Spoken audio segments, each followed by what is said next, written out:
Hey everybody, how's it going? Sean here, and we're going to do episode 2 of our small account growth training.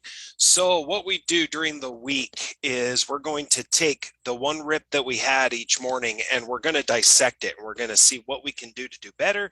We're going to see if we did well, what type of indicators we used, and all of that kind of stuff. And today we actually had a really good scenario where we can show you how basically take your emotions out of the game, right? And don't trade with FOMO, fear of missing out. Don't trade with the desire to, bite off more than you can chew and rip more. So let's get into it and make sure that we have what we've got going on. I have no idea what that means, but let's get started. So we come through here. We were sitting this morning looking at what we can do. Let me make sure I've got a good. All right. And we ended up getting a green candle here around 740-ish on an AOV. So we're looking at it right now. We're starting to see the progression here. I don't like, that's too thick. There we go. Okay, so we see the progression of the RRI going up. There's a green candle. Things are starting to develop. We watch, and then pow, right here at 7:43 my time, we have a green candle. It's trading above the 9 SOA and the 50 SOA. So we've already cleared our first hurdle, which is making sure that we're within a decent upward trending range. So number one has been met. Number two, we are at an overbought scenario because we are above our RRI chain. So we've made number two. Number three, we have the golden cross right here. So we have all the scenarios for an effective trade. So that's when we bought in. Now I got in at 335. Garrett got in a little bit better. I think he was a penny or so on that, but we're in, and that's the point. So we come through here, we start to get some growth. We're here at growth, and it's just simply after a couple of seconds or minutes, not really moving. So Garrett and I decided that we want to get out of this position, even though we haven't hit our 4%. 4% would have been around here. Right now, we're only sitting around 1%, but we ended up getting out and we ended up securing that 1% profit. So the big question is, why didn't we just sit and let it go? Because after its dip, it came right back up.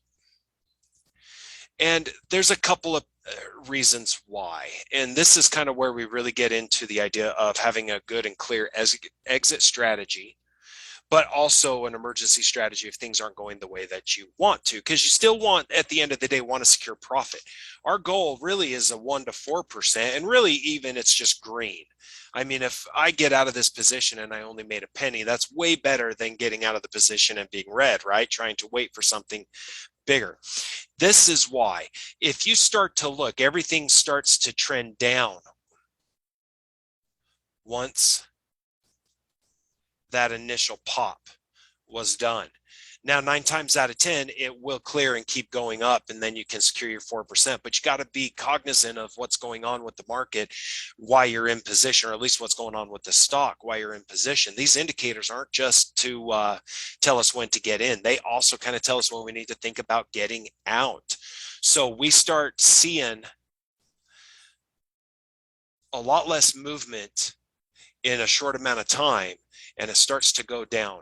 Now, that's not always necessarily the first identification of wanting to sell your position and getting out of the stock. But when you add this, along with this going down, right, your histogram turns red right here, and it's about to cross again. And it's about to cross. The second time is your death cross, right? The first time is the golden cross. That's what tells you things are about to go up.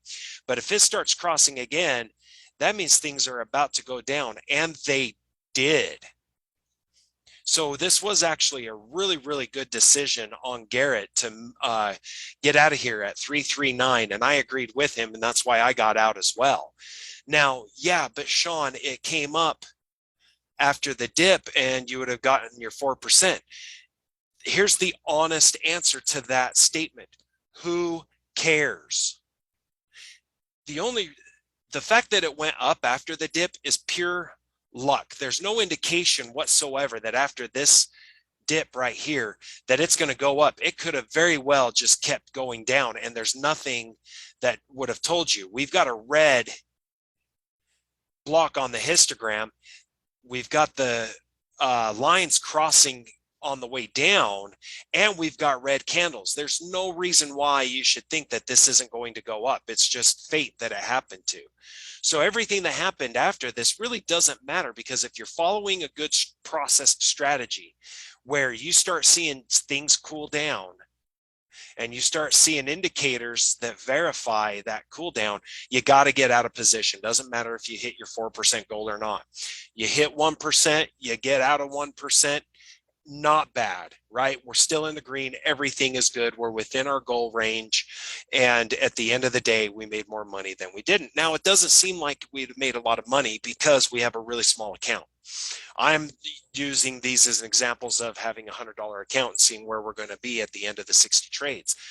But it is green, and those trades compound. Because now in 2 days, when everything settles, you get to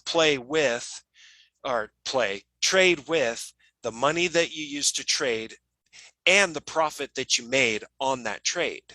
So now, rather than just playing with the $50, because I'm splitting these in half so I can trade every day, I'm playing with $50 and the profit that I made 2 days before. Makes sense?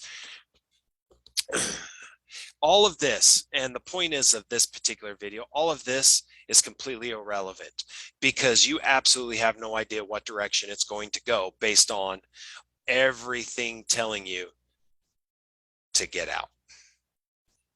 It's really simple. I mean, this really could be a long video of me telling you all this crazy stuff, but at the end of the day, just do what the chart and the indicators are telling you to do.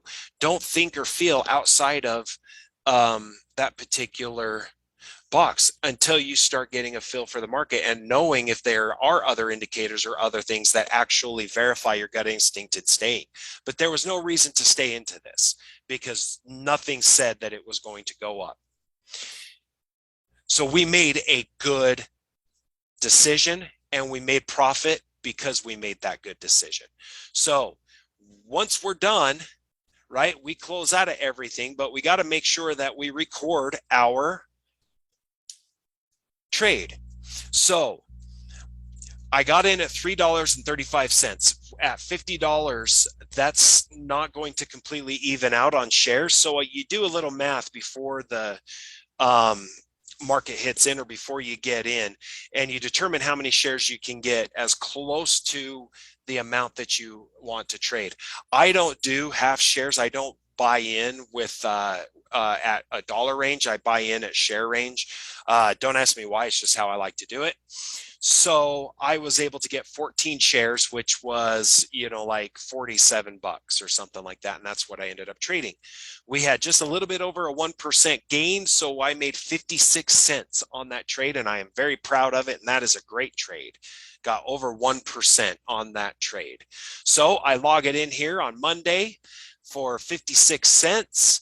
My weekly total is 56 cents and my weekly average is 56 cents. It puts me at $1.56 for my account. We're already on day one making our account move. And even though you don't have a lot of money, this is still a huge win. It's your first trade. It's growing the account and it will add up. That I absolutely promise you. I am not going to utilize any more money than the $100 and what I made off of that trade in order to grow this little account that I'm showing you and trading with. So don't get discouraged by a 50-cent increase. That's a big deal because now when you have $1,000, that 50 cents is actually $5. When you have $10,000, that 50 cents is $50. Kind of see where I'm going with this?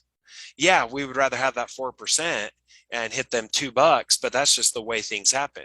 The market is out of our control. The only thing that we can really dictate in the trades and actually is in our control is our buy and our sell. And we want to utilize those as effectively as we absolutely can. This was a good rip this morning. And if you made that rip and you made the good call to get out because all the indicators told you to, you need to be proud of yourself and do a personal celebration, because we're going to do the exact same thing tomorrow morning and take another big rip to grow the account. We're going to do it the exact same way. And we are going to shoot for that 4%. And if we get it, awesome. If not, that's okay too. We do what the market, we follow the market and we make the best decisions. So that is all I have, guys. Hopefully you are learning something from these videos, and I hope that we're on a very long and successful journey to grow your account to something that nobody's going to be able to shake a stick at. So enjoy the rest of your day. Happy trading, and we'll catch you in the morning.